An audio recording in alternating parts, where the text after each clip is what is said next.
And we're live. 5, 4, 3, 2, 1. Committee on Rules, Tuesday, the 29th of December, 2020. Council President Pridgen. Here. Councilmember Rivera. Councilmember Scanlon. Here.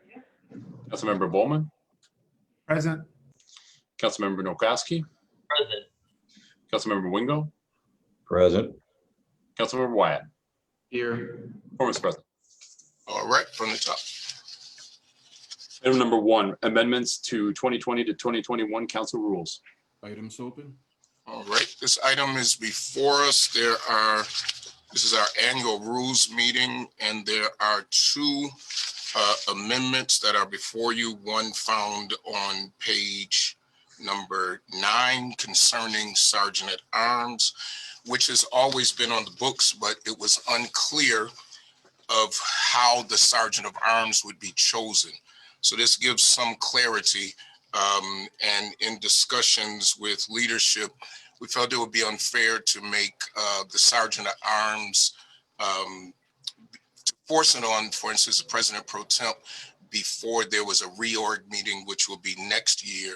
And so what we did was to say that whoever ran for President Pro Temp basically would also have the duties of the Sergeant at Arms. And until then, the President would be Sergeant at Arms in committee meetings and then a designee in the actual meetings. The other portion that is added is found on page number 12, which just gives some enforcement of rules. We have had no real teeth to the rules that we have right now, so that if a council member broke rules, there was really nothing that said, well, what happens? What do we do?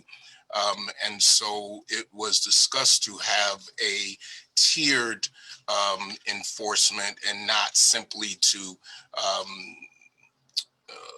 enforce something without verbal conversation. Maybe the council member doesn't understand something, written notice, and following really the state of New York, which if a elected official continues to break rules, can be censored from future meetings for a period, or their designee.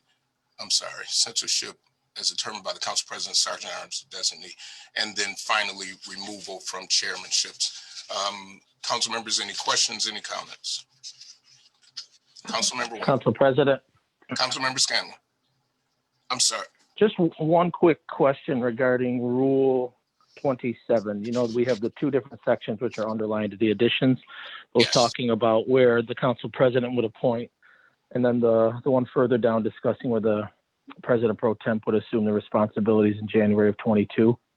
Yes. So come January of 22, would we eliminate that first underlined portion? Yes. Absolutely. Very good point. Okay. And just So that's yep. Councilmember okay. Thank you. Okay, thank you, Mr. Chair. Few questions. First, this is regarding the Sergeant at Arms, and we've not had a Sergeant at Arms active for the last 5 years that I've been on council.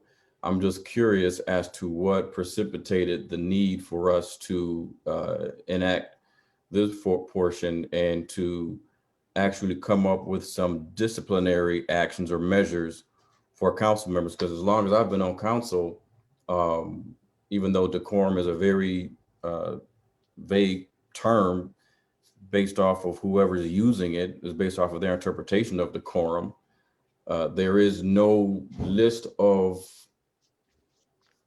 expectations for decorum in our rules. Therefore, it's a vague term, but I'm curious as to what precipitated the need for us to enact and enforce and update the rules for this particular role in the council when, in my opinion, we've not needed it in the last 5 years.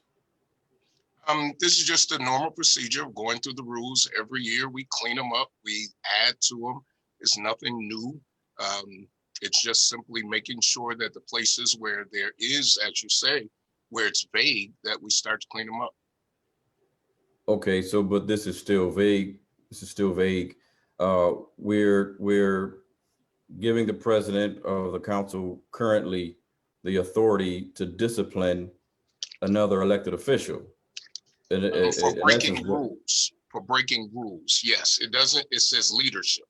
So leadership would give verbal notice, leadership would give written notice, and just like in anything else, and any other body, not just the Buffalo Common Council is really behind when it comes to the rules of the council and ensuring, because, you know, we are lawmakers, we make rules for other people and for ourselves, we make rules for the city. And if people then break the rules, we have consequences. And the lawmakers had none. And so in reviewing these, and this has been talked about actually for the last couple of years amongst leadership in different ways, because the question is, what happens if a council member just decides they're going to break the rules? And the rules are very, very clear in our rules book. And so and we haven't had that, but I don't think you wait until you have a problem to then say, oh, now we need to back up and now we need to change it. We looked at it, we continue to look at it. Probably next year there'll be more cleanup. That's the reason charter calls for a rules committee to be set. So in the enforcement of rules, it talks about, or it's written here, there will be a verbal notice by council leadership, and then a written notice by council leadership. And then from what you explained, and number 3, it's censorship. Yes. The current or future meetings as determined by the council president, sergeant at arms, or their designee. So this censorship is what I'm most concerned about, because the people of the city of Buffalo have elected us to be their representatives for our various councilmatic districts. If you should censor an elected official, you're in effect prohibiting them or inhibiting them from doing what the people of their district in effect have elected them to do. Now, if it's going to be for a designated time, that should be specified in the rules. If it's going to be for a specific meeting or committee meeting, that should be specified in the rules as well. But my biggest concern— I take that amendment. Let me say this. I don't mind putting in the amendment as long as the rule that it was as far as 1 and 2 continues to be broken at that point. And that's really the spirit of it. And we can clean that up, because we really got this from the state level, in which if you have an elected official who has been talked to about breaking a rule, and I'll just make up a rule that, you know we don't eat on the floor. We don't, and if you got an elected official who decides they're going to have their lunch on the floor, and we remind that elected official that that's not allowed. We say it verbally, we do it in writing. If he comes then to the committee meeting and he's still eating the pizza, then he would be censored for that meeting, because that rule is still being broken. And I don't like— The question was, will it be indefinitely? And you just said you will accept that amendment so that there is a time set on that proposed censorship. But my issue, if I could finish my thought and statement, was with the fact that the sergeant at arms could be a non-elected official. And my issue is giving a non-elected official authority over an elected official when the people voted us to be their representative, not the person who you have designated to be the sergeant at arms. Sergeant at arms will be an elected official, be one of us, one of the council members. Okay, so I think that also needs to be very, very clear in these amendments as well. All right. But I still haven't had my question answered on what actually, other than just updating the rules, what precipitates— I don't have an answer for you, Councilman. All right, well, there it is. It is the regular process of the council to look at the rules and to update them as needed. last question. As the Rules Committee is made up of the council president, the president pro tem, and a majority leader, how will a regular ranking council member make any suggestions for amendments to the rules and have a rules committee meeting? Will we just then make the inquiry to you, the chair, and you would determine whether or not you want to have a rules committee meeting? No, the Or rules is there- committee meeting is every year, and people sometimes give suggestions, council members. Same way it's been for. What I'm saying is, it's not really been a process where I've been here 5 years. I don't feel like I can come to the president and say, let's have a rules committee meeting. Is it open for a normal ranking council member to request a rules committee meeting so that we can look at these rules on a more regular basis versus just one rules committee meeting a year? Well, right now, we're just going by the charter, but of course, the rules committee could meet whenever the rules committee needed to, like any other committee meeting. It's not a standing meeting like every Tuesday. But if we found that something needed to be changed and there needed to be a rules committee, nothing in the charter stops us from doing that. Okay, I would just like to request that we table this until we can do a little bit more research on exactly what we need to put in here to clearly define what decorum is. And then the council can come back after we've all discussed what decorum looks like to the 9 of us. And then I believe that will be a great opportunity for us to make sure that this is, like you say, very, very clear. So I'm willing to take the amendments and make those changes. I'm not asking for it to be tabled because we want to go into 2021 with the rules. We have until next week, if this committee decides to send it forward with the amendments, to make changes and amendments and clean up anything that you would like to. So, and if that's the case, I would like to make sure that we all come together before next week's meeting and decide what decorum looks like and what that actually means. Because as of right now, it's very, very vague, and I don't want it to be left to anyone's interpretation on what decorum is if the expectation is laid out in black and white. If you have any suggestions, I'm very open to receive. But this item needs to move forward. Any other council members? All right, Councilmember Beer? Yeah, just a question with regards to a member requesting a rules meeting. It's done annually. Should there be a need to hold a meeting somewhere in between the year? Should it be at, we need 5 members to do almost anything. Should it be a minimum of 5 members to trigger a council meeting unless the council president calls for the meeting? Yeah, we can take a look at the rules and see exactly what it says. It's a question that was just asked, so I'm not pretending that I know all of those answers Right. at this one. This meeting was about the amendments, and we'll take a look at it. Okay. All right, Councilmember Wingo. Thank you. In Rule 28, it talks about 3-11 of the city charter.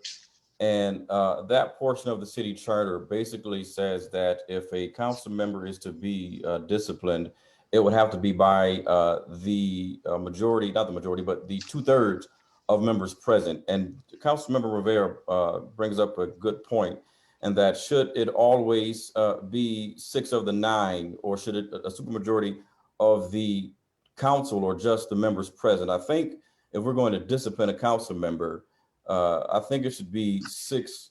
I think it should be a supermajority of the entire council. So if an amendment to the city charter in 3-11 needs to be made, I think that's something that we need to consider, being the fact that we are talking about disciplining a council member. Well, I believe that is a serious issue that could have repercussions and effects years to come. That could literally, be the difference between a great working relationship between 2 council members and a terrible relationship. And we all know that council members need to get along in order for us to get things done. And I think that this is a think this is very, very serious what we're discussing, and that's why I was suggesting that we table this item, because I mean, this is not something that I don't think I take lightly or any of us should take lightly regarding Sergeant at Arms, the duties of that individual, and the cost of actually implementing and executing disciplinary action on a council member. And again, I've been here 5 years. I've not seen the need for this drastic change. But you know, if my colleagues all vote to move this forward, it is what it is. But I think that we really need to consider, you know, Rule 28 as well, amending the Constitution, amending our city charter so that it reads, you need a supermajority of the entire council, not just the number of council members present to actually discipline a council member. Well, that rule deals with suspension of a council member. This discussion we're not talking about suspending a council member. And let me be clear, and I know you've been here 5 years, but some who have been here before you had councils that did not conduct themselves so nicely. And I don't want to have to come on the backside and then you do something because someone is breaking the rules. At the end of the day, again, we set rules for communities, and there's always a consequence, or else we would say you could drive through the speed zone and you don't have to pay the $50 ticket. There's a consequence. And with every government body, there is a consequence. This is one of the few government bodies that a council member can do whatever he wants to in a meeting. And could, if we did have a council member who wanted to disrupt a meeting every week and we had no consequences. And that's simply what this is doing. So again, we have all week. If there are some other changes, please feel free to contact me or leadership. As I've always been open to looking at other ways, but what I will not be open personally is to have no consequences and we just keep going. Why have rules? Because then at the end of the day, if there is no consequence, and you did get a council member on board who decided they were going to consistently and constantly break the rules, they would, because they would go, there's nothing they can do to me.